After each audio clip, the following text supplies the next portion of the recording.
Hello, everyone. My name's Scotty Ernst, and I'm here at the ETS in Daun, Germany, with a face and a name that everybody's been getting here used to hearing in the world of on-road. We're here with Michal Orlowski from Poland.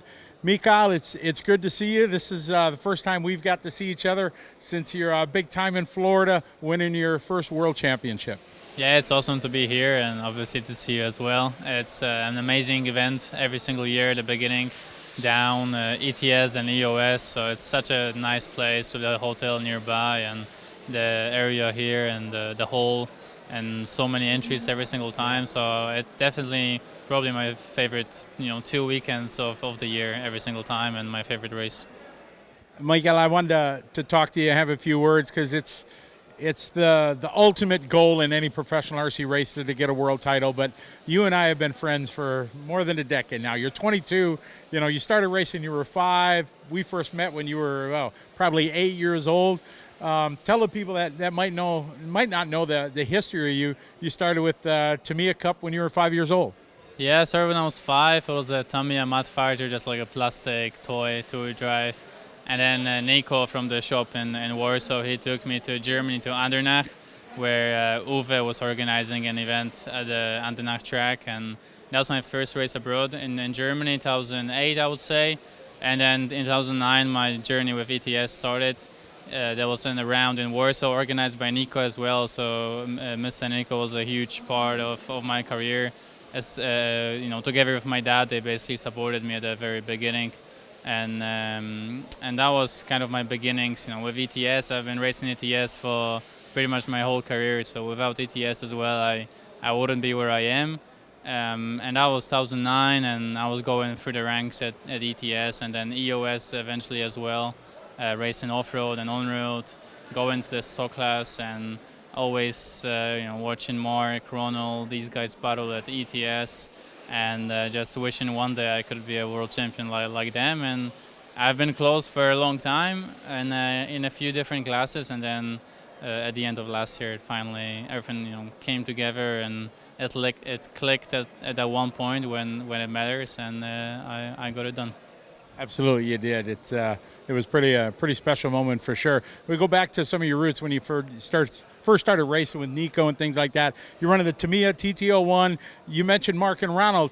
Many people here in Europe, they all started with the Tamiya days back in the day. Plastic is fantastic cars, and that was the beginning. You ran ETS in Poland, then you won the first year of the hobby division with TT01, and now you've gotten to where you are today. Did you ever think, when obviously when you're 8, 9 years old, no, but once you started running more and more, did you ever think there'd be a time where you would be at the level of some of your idols? I think at the very beginning, definitely not. I also, when I was younger, I didn't know, it can be a professional sport, and these guys travel the whole world every single weekend racing. So at the very beginning, I don't also really remember, to be honest. I was so young.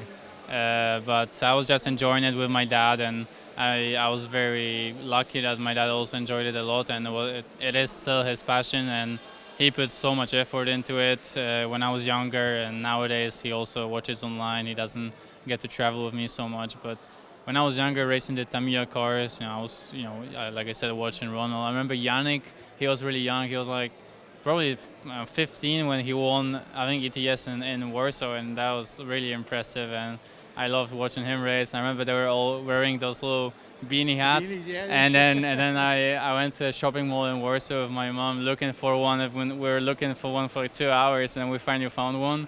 And there's some pictures of me wearing it as well. So I was just trying to be like them. And then every single year I was getting better and better.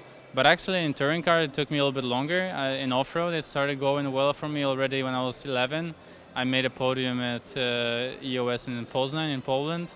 That was my breakthrough result, I would say. After that I got my first contract with Durango. So in the off-road scene I was getting really good at the EOS races, where I was still racing, I think, Pro Stock at ETS.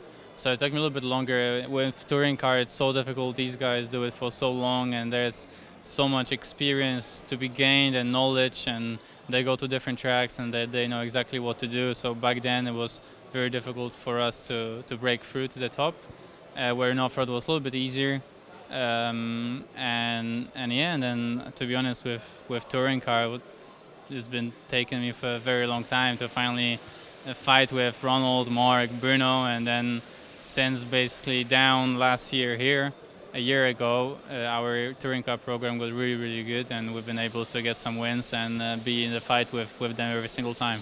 So it's been a very, very long journey, supported by my dad at the beginning and nowadays, and Mr. Nico has always been there. And then we are still in touch nowadays. He's teaching kids at home, racing and organizing events. So that's awesome to see that he's still enjoying it and doing it. And I think Poland is an amazing place where there's so many kids racing and so many young talents. So when, like here at ETS, there's a few Polish kids coming, and there's not so many young drivers in touring car. In off-road, there's quite a few huge talents in Europe, but in touring car, there's not too many. And always I felt that from Poland, there's those young kids coming up, racing and getting very, very good. So I always try and help the youngsters, because I see myself in them a few years ago. And I remember when I was 10, 11, I was watching Mark, Ronald, and Yannick when he was very young and beating these guys. And that was a huge inspiration to me, so I try to be an inspiration to them. That's really good, because you've led me into my next question, exactly where I was going to go, about when you go back to Poland, you go to these races. Obviously, your ability is higher than everybody else, but you being looked upon as a mentor now, and somebody that 8-year-old kid looking for a beanie, he's looking for now a Schumacher hat to put on backwards and stuff like that. That must make you proud to see these kids look to you and ask for pictures and stuff like that.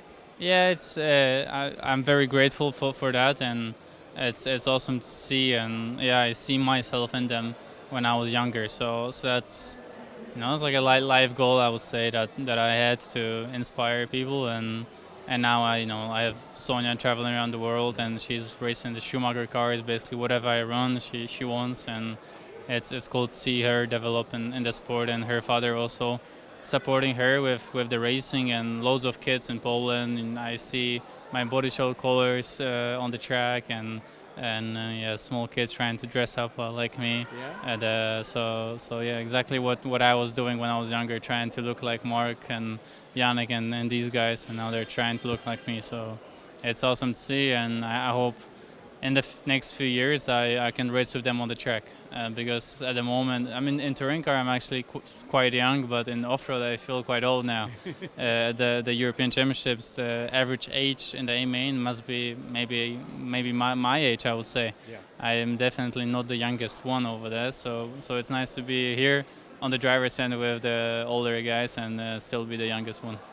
Your relationship with Robin and the gang at Schumacher has been fantastic over the last couple of years. Give us a few thoughts about your relationship when it first started to where it is now. Your relationship with Andy and everybody it's really elevated you to another level. Yeah, this is my 10th year with Schumacher, so it has flown by the time with them, and it's been amazing working together. And obviously the off-road cars have been very good for a very long time. We've been working hard on the touring car program, and now it's just amazing how well we're doing with the car. And it's so nice to see, because in the last few years I always struggled at those touring car events and always didn't really enjoy it, and that's so much hard work. But nowadays it's so much fun to work with Andy, Mattia, and the whole team, and the team is growing. Here we have like a full table. Yeah. Usually it's only 2 or 3 guys, so the team is growing. In off-road we're absolutely huge. We're the biggest team at EOS here next week, so it's awesome to see. And the relationship I have with Robin, with Mark, with Tris, with Andy, and so many other guys and the factory and girls. It's and when I watch F1, they always say, thank you to the people at the factory, and that's how I feel, that we all put our 2 cents into it, and at the end we're doing something very great. And we are moving forward with all our platforms. The company is doing very well, so it's very, very good to see, and I hope it continues like that in the future. And there's still loads of passion in me to continue working hard, and I can also feel that passion from the people I work with, which is extremely important to motivate each other. working hard, you just mentioned, is something that maybe a lot of people, they see you racing at the big races, but there's a lot of work behind the scenes that now that you're a full-blown professional and a world champion, tell the folks, the behind the scenes and work. It's not just going to a race for the weekend. You're traveling around, going to practice and testing and things.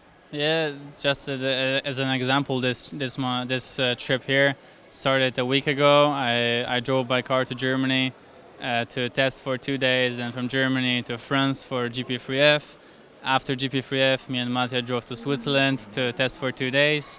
And then in the evening, after full 2 days of testing until very late, we drove here to Daun.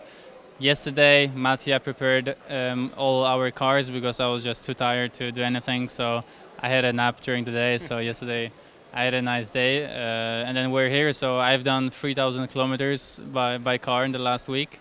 So it's maybe as many on your RC car too, maybe. I don't think that many, but definitely I would say a few hundred probably. I've done so much running the last week with touring cars. So it's really nice to put the work and the effort in and then see the results.